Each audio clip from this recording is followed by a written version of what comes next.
Hello students.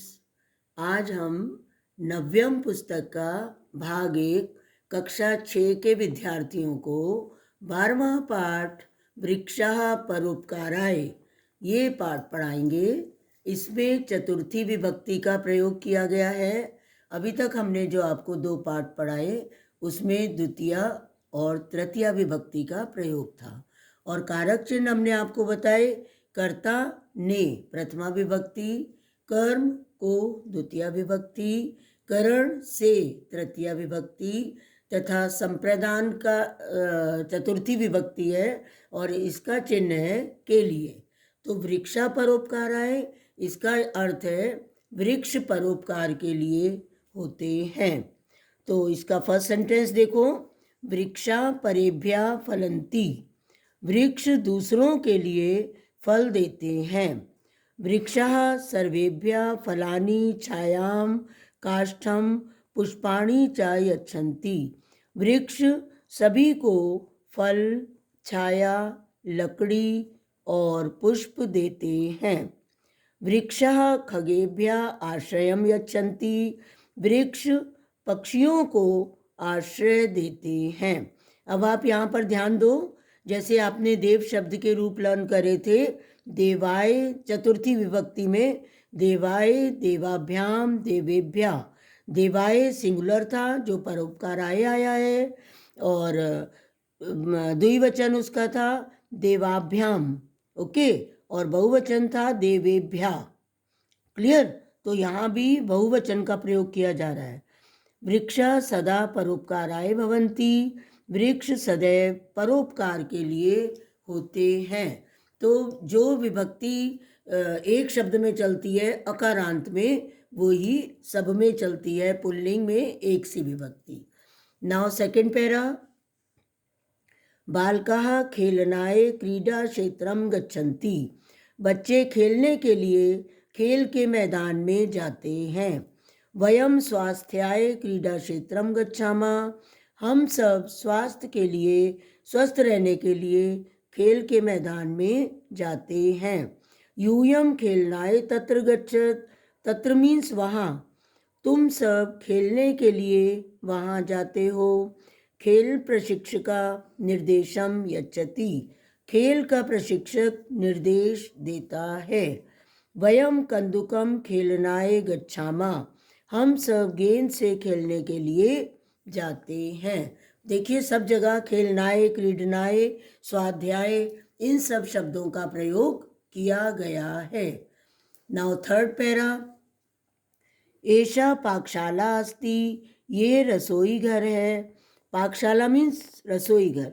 सेविका जनाय ओदनम पचति, सेविका लोगों के लिए चावल पकाती है। ओदनम मीन्स चावल। पितामही पुत्राय दुग्धम यच्छति, पितामही जैसे पिछले चैप्टर में पिता में आया था तो हमने उसकी हिंदी आपको बताई थी दादाजी। इस चैप्टर में पितामही, पितामही मीन्स दादी जी, दादी पुत्र को दूध देती है। अम्बा जनकाय फल रसम यच्छति, माता पिता को फलों का रस देती है। जनका सेविकाय रूप्यकाणि यच्छति, पिता सेविका को रुपए देते हैं। और नेक्स्ट पैरा, पुस्तकम ज्ञानाय भवति, पुस्तक ज्ञान के लिए होती है। जलम स्नानाय पानाय सिंचनाय च भवति, जल स्नान के लिए, पीने के लिए और सिंचन करने के लिए होता है या सींचने के लिए होता है। सूर्य प्रकाशाय भवति, सूर्य प्रकाश के लिए होता है। सैनिका देश रक्षाय भवति, सैनिक देश की रक्षा के लिए होता है। नद्या जलम पानाय भवति, नदी जल देने के लिए होती है। इस प्रकार ये चैप्टर आपका कंप्लीट हो जाता है और इसमें सब जगह चतुर्थी विभक्ति का ही प्रयोग किया गया है।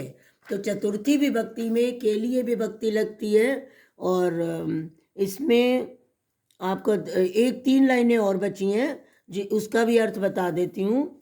शिवाय नमः। देखिए ईश्वर की जब स्तुति करते हैं तो हम क्या बोलते हैं, ओम नमः शिवाय। शिवाय मीन्स के लिए, शिव जी के लिए नमस्कार। गणेशाय नमः, ये सब शब्द आप पूजा इत्यादि में सुनते रहते हो। गणेश जी के लिए नमस्कार। ईश्वराय नमः, ईश्वर को नमस्कार। यहाँ बोलते को है लेकिन इस चतुर्थी विभक्ति लगाते हैं। शिक्षकाभ्याम अपि नमः, शिक्षकों को भी नमस्कार। छात्रा विद्याभ्या सुखम इत्यजन्ति, छात्र विद्या के लिए सुख को छोड़ते हैं। ठीक है, क्लियर है? ये छोटा सा चैप्टर है, इजी भी है। शब्द अर्थ इसके आप लोग लर्न कर लीजिएगा। इसके बाद एक्सरसाइजेज देख लो। नहाने के लिए तो स्नान आए, गुरु के लिए आचार्य आए, एक अनाज के लिए अन्न आए, दो नेत्रों के लिए नेत्राभ्याम। ये सब रूप आपने अभी चैप्टर में भी पढ़े। जैसे हमने आपको बताया देवाय, देवाभ्याम, देवेभ्या। एक वचन के लिए देवाय, दो के लिए देवाभ्याम। ऐसे ही हमारे नेत्र दो होते हैं, इसीलिए हम यहाँ पर लिख रहे हैं नेत्राभ्याम। और दो से अधिक के लिए देवेभ्या शब्द आता है, तो यहाँ पर आएगा नेत्रेभ्या। ओके, नेक्स्ट फिलिप्स में भी वही है, मेघा जलाए। अब विभक्ति शब्द दे रखा है इन्होंने, चतुर्थी विभक्ति आपको अपने आप लगानी है। जनका कार्याय, नीडा निवासाय, बालिका तरणाय, हंसा विवेकाय। क्लियर? नाउ एमसीक्यूज, ये बहुत इंपॉर्टेंट है। हर चैप्टर के एमसीक्यूज आपको आने चाहिए। यहाँ भी देखिए चतुर्थी विभक्ति का ही प्रयोग है। एक वचन, द्विवचन, बहुवचन। पूजा के लिए पूजाए, अनेक फूलों के लिए पुष्पेभ्या, दो प्यासों के लिए पिपासिताभ्याम, देवाय, देवाभ्याम, देवेभ्या। सेम चलते हैं पुल्लिंग में अकारांत के सारे ही शब्दों के रूप।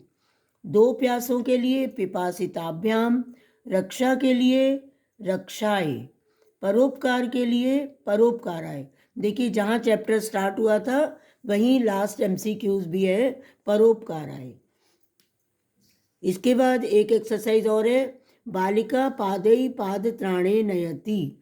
तो पैर कितने होते हैं हमारे? दो, लेकिन यहाँ पर विभक्ति इन्होंने लगाई हुई है बहुवचन की, तो हम दो पैरों के लिए लिखेंगे पादाभ्याम। मालाकारा ईश्वरम पुष्पाणि यच्छति, ईश्वर तो एक ही होता है, ईश्वराय। देखिए प्रथमा विभक्ति एक वचन। घासा अश्वेन अस्ति, तो अश्वाय। एषा वाटिका मुनिना अस्ति, तो चतुर्थी विभक्ति एक वचन, मुनये। धनिका निर्धनम वस्त्राणि यच्छति, तो यहाँ पर निर्धनाय आएगा, क्योंकि दान देने के अर्थ में सदैव चतुर्थी विभक्ति लगती है। ओके, ऐसे ही आप ये वाले शब्द भी छांटोगे, एक वचन, द्विवचन और बहुवचन में भी द्वितीय विभक्ति, तृतीय विभक्ति और चतुर्थी विभक्ति। यही शब्द आपको अपने आप छांटने हैं। जो आपने अभी अभी पूरे चैप्टर में पढ़ा वो आपको यहाँ से छांटने हैं। आशा है आपको ये पार्ट समझ में आ गया होगा। तो कमेंट बॉक्स में अपने प्रॉब्लम ज़रूर शेयर करिएगा, और जो बच्चे पहली बार देख रहे हैं वो सब्सक्राइब भी करेंगे। Thank you.